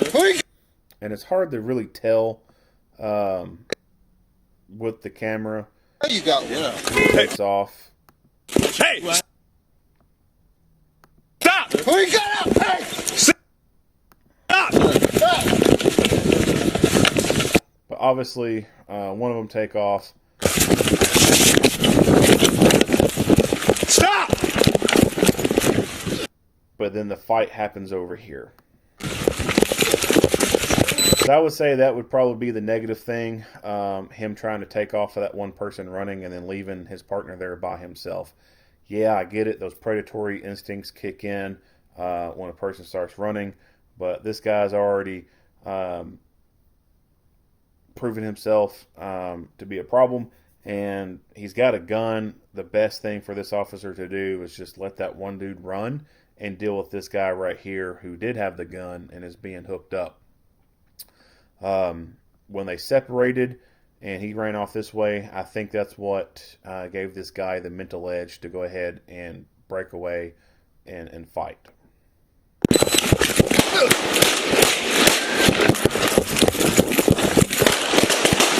Okay, so he's a left-handed guy.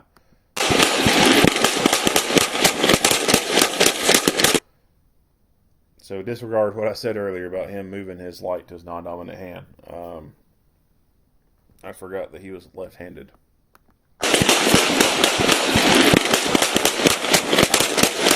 Now, what I talked about earlier about jettison things from your hands. So he's still got a hold of this light right here. And it's not doing him any good to keep this light like this. It's interfering with his ability to get a good two-handed grip on this gun. And if I pause it just right, I think we can see that there's a weapon-mounted light on this gun. So he doesn't even need this handheld light. He could have dropped it, jettisoned it, got rid of it, and used the weapon-mounted light and be able to keep a better two-handed grip on this pistol.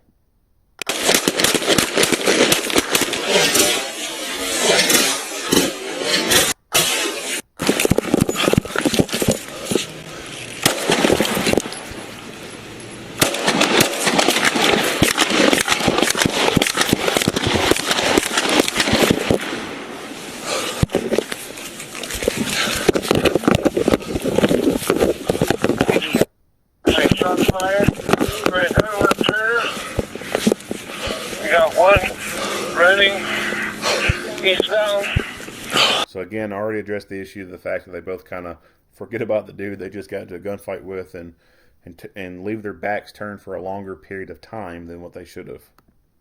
Can't keep out of it. Eastbound on Dunn Avenue. 1067. Out. Go. Gone past.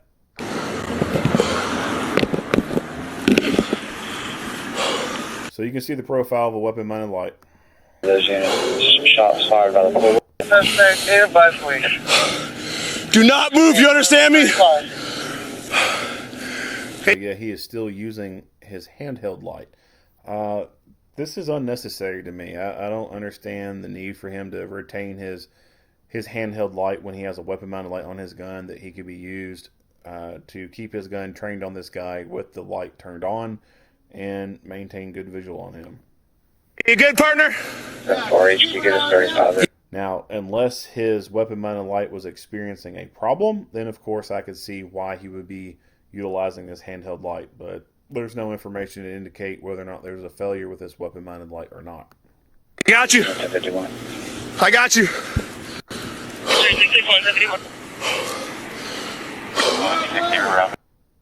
So you can see the gun is under him. Bear unit K9. 10-4. Now at this point, I don't think I've seen him do a reload, and so the same thing I said earlier about the other guy. He has the opportunity right now to go ahead and perform a reload, and he should go ahead and perform a reload. That way, if this guy decides to fight some more, he's got a full fresh mag to work off of versus a mag that's been partially or almost nearly depleted. We have one suspect down, and we've got one detained. Do not reach for anything if you can hear me. So it looks like he finally decides to activate his weapon. That's ran off, and we've got one that's ran off eastbound on Dunn Avenue. One detained in my car. So he does that. Do not reach for anything if you can hear me. Stop. Yeah, he's laying on it right now. Don't fucking move your hand. Do not move. Stand me. You will get shot if you move, okay? I'm gonna handcuff him up. Okay. Hey, that other one ran that way. All right, we're going to handcuff you. Do not move or make any sudden statements. Do not reach for that gun if you do anything.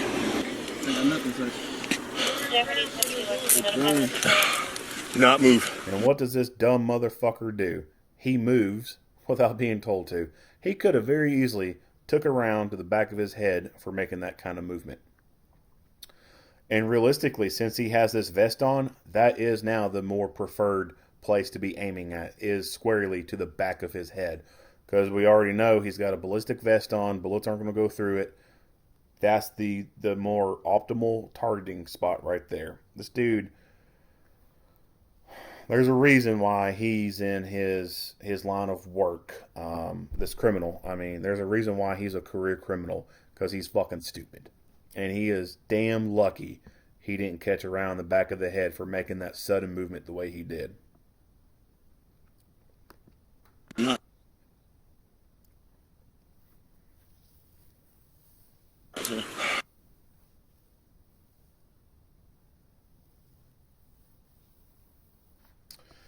Well, that ended abruptly. Gun if you do anything. So you can see that he has an injury to... Reach for that gun if you do anything. Or it appears as though he has an injury to his right limb right there. I wish they would provide more details about where he got hit at and whether or not his vest right here actually stopped anything. But we can tell that he does have an injury right here. So I'm suspecting, because this guy, he's not physically incapacitated. He can move one limb under free will, obviously. He's able to talk. So he is not fully physically incapacitated. I think that at this moment he is merely mentally incapacitated. I think that he feels the pain for being shot, and his gun is empty, and his stupid ass probably don't have a reload. So I would say that he is more mentally incapacitated at this point. He's submissive at this point. He knows that his gun's empty. He's out of the fight. And probably a little bit of this pain, reality setting in, like, oh shit, bro, I just got shot. This shit hurts, bro. That's probably setting in, and that's probably causing him to be more mentally incapacitated. He's still physically capable of fighting, like, no problem. He could roll on his side, get a fresh mag out, put it in the gun, rack the gun one-handed, and get back in the fight. He could very easily do that physically. He just don't have the will to fight anymore at this point. If he had a reload, I don't know if he had a reload on him or not. Typically, criminals don't carry extra magazines. That's why they carry those extendos, because they carry more rounds in them and they don't have to do a reload. But I would say probably he did not have an extra magazine on his person. Could that have been a determining factor on whether or not he gave up mentally? Yeah. I mean, if he had an extra magazine and he had the will to fight, there's a possibility that he could have attempted to do a magazine change and stay in that fight and continue to shoot it out with those officers. But I don't know for sure. It's obviously, something I'm not be able to say for sure one way or another, but that possibility, exists. And when it comes to cuffing people who've been shot, this is one reason why people get cuffed when they've been shot. Just because he's submissive right now doesn't mean he's not going to change his mind and start fighting later. And if he does start fighting, well, it's going to be a hell of a lot harder for him to fight with his hands cuffed behind his back than if he was not cuffed at all. After they cuff him up, the next best thing they need to do is go ahead and rip this vest off him. That way, if he does end up trying to fight some more and somehow gets a hold of a gun, Well, he's not going to have nice protection on him. You're going to be able to get more better hits in the center mass without having to worry about your rounds being stopped. So I don't know if they end up cutting the vest off him right then and there or not, but I would say that would be the best course of action is cuff him up and then rip that vest off. That way, if something happens and he's able to slip a cuff, or he wasn't searched very well and he had another gun on him and he somehow got it out, or whatever, whatever possibilities there are, it's best if he doesn't continue to have a bullet-resistant vest on. We don't get to see any medical treatment being done. I would suspect that they did some type of medical first aid for him due to there being blood. Not 100% sure because, again, we don't get to see it. But this will bring up my usual spiel about medical. This was a gunfight, and those officers could have easily been shot, and they went a considerable distance away from the vehicle. It's not like they went a football field away or anything, but they went a considerable distance away from their vehicles, and there was obvious concern that they don't know who else stayed behind in that vehicle and whether or not they want to fight. So let's say one of these officers got injured. Would it have been safe for one of them to go back to the cars when they don't know, one of them wouldn't know if there's other people over there and could still fight, to go get medical gear? No, that wouldn't be the safe option. That's why I'm not a fan of keeping all your medical gear in the car. That makes no sense to me. You're not always going to be at your car. You can be a distance away from it. You could be in a prolonged gunfight and be pinned down and not be able to make it to your car because someone can more easily shoot you while you're running to it. That's why you need to have medical gear on you. When it comes to the medical gear, I got a few classifications for medical gear. When it comes to trauma kit stuff, you got your first line gear and you got your second line gear. First line gear is stuff that you keep on you. And that's going to be stuff to use for yourself and or your teammates or family. No one else. Your second line gear is that supplemental gear and the extra stuff that you keep in the car to supplement what you have on you, what you've already used on you or someone else. And that second line gear, the supplemental stuff, is the standalone stuff to use on other people who are not your teammates or family. And for example, this guy.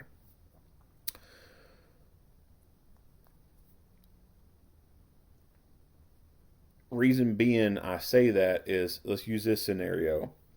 What if only one of them had medical gear on them and they start to do first aid on this guy, and one of the other people in the vehicle comes around the building with an AK pistol or something and starts shooting at the officers, and one of the officers gets hit and they return fire and drop the other bad guy.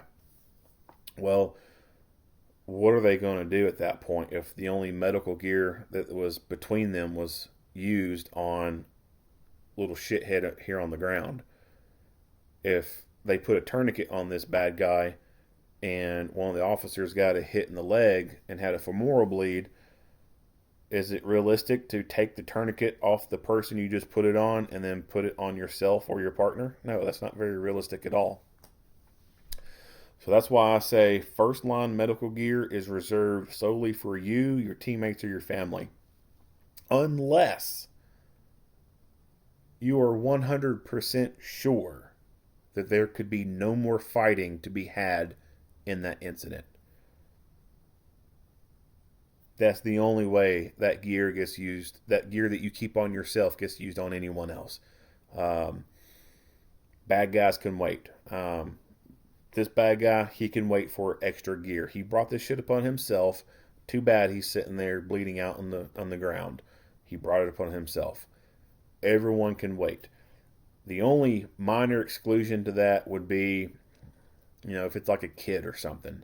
I would be more willing to want to take the gear that's on me and use it on an innocent kid versus use it on a bad guy. And then there's still potential for more fighting to be done and myself or someone else gets injured. I think that's probably one of the minor exclusions to that rule. Your first line medical gear can be as minimum as just a tourniquet. It's not what I advocate.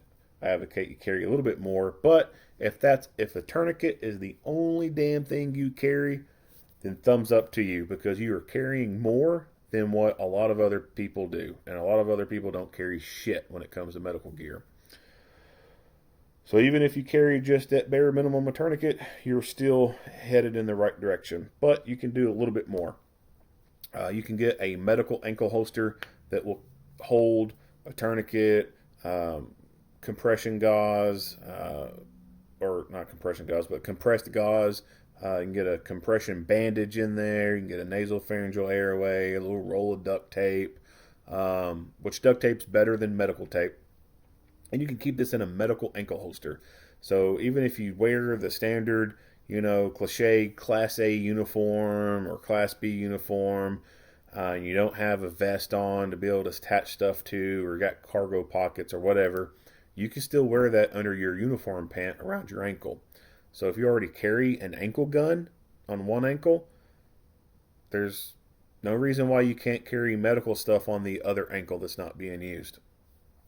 If your uniform allows for cargo pants, you can obviously stuff something down into a cargo pocket and keep it there. If you got an outer vest and there's no policies in place on what specifically goes on your vest, you can kind of put anything you want on there. And, you put like rifle mags and all kinds of extra shit on there, then there's really no reason why you shouldn't have a pouch on there to hold medical gear. So your first line medical gear is on you, and it's stuff to treat the obvious, battlefield killers, so to speak. Extreme hemorrhaging, something to stop the bleeding. That's why a bare minimum, a tourniquet. But carry that first line medical gear on you, and all your supplemental stuff can be contained in a larger IFAC kind of bag, or even an actual trauma bag that's kept in the car. Having the equipment is one thing, but you also got to have the knowledge to not know how to use it. You can't just grab a gun that you've never had any experience with or have any firearms training and carry it and expect to perform well under pressure. It's probably not going to work out too well for you. That's why we train with the gun, to be more proficient at it. Same with medical gear. You need to train with the medical gear to know how to use it.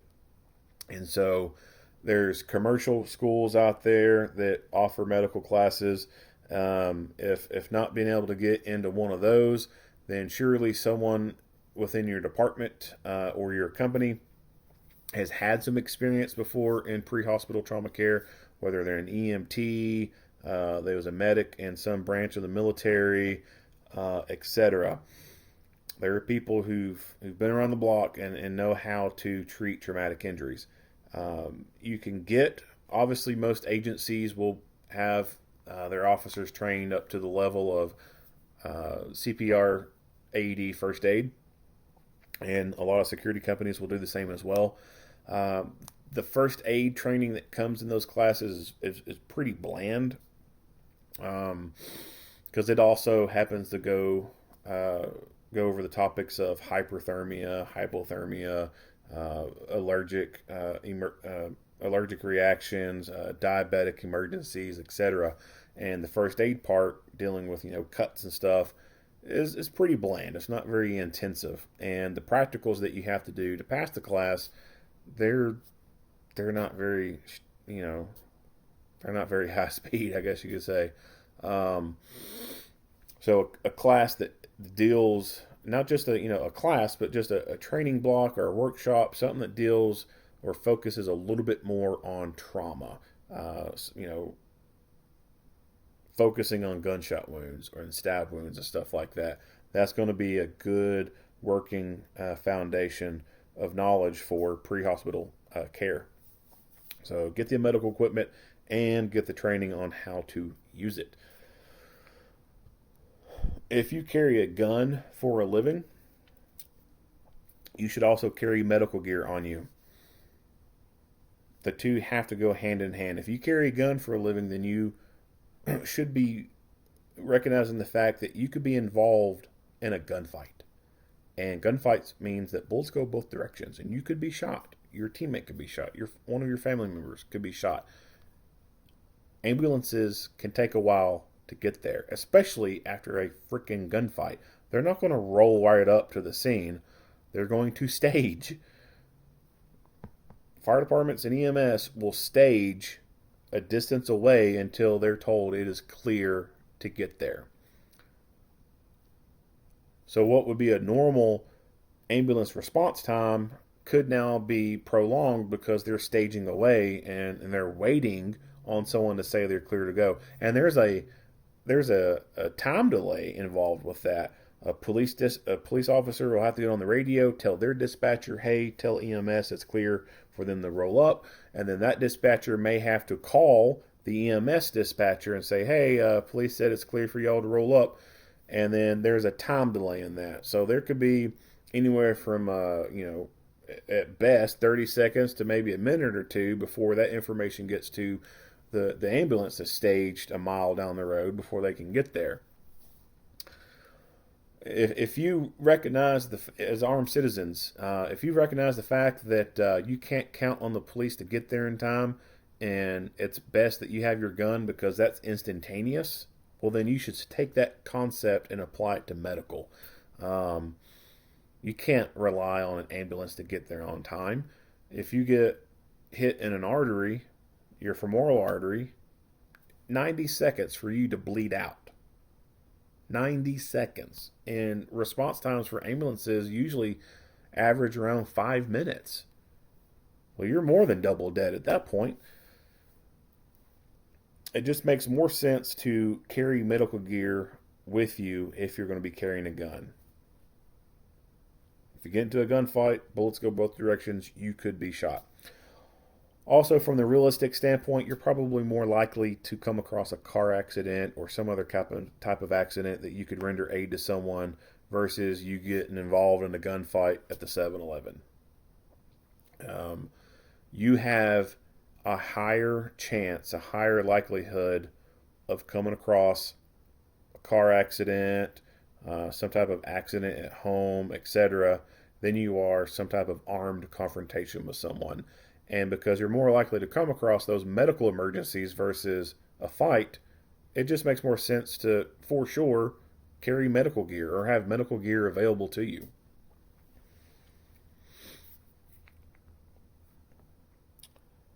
Not much else to say about this video. If you like what you hear and see, go ahead and give me a like and a share. If you have not already, hit that subscribe button and stay tuned for more Monday quarterback videos.